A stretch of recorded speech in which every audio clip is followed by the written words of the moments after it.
Hello, my friends. I offer you a sample of a data entry form.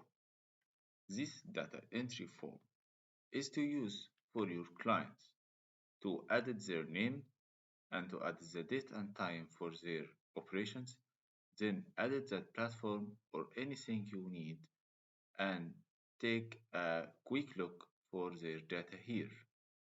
So, if you add a client called Fahmi and you add a date and time, then choose the platform. You can now do submit and check the last record here, which is will be Fahmi. And if you don't need to do anything else, you can do a lot of operation here, like edit and like back and reset and delete also. You can delete any item you need.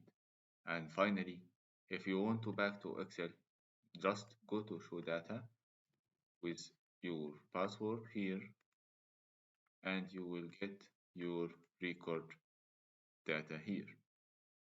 So I'm ready to do such job for you and to consult you to do something like that anytime.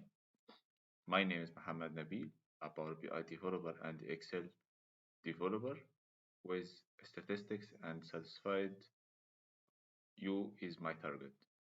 That's all. Thank you.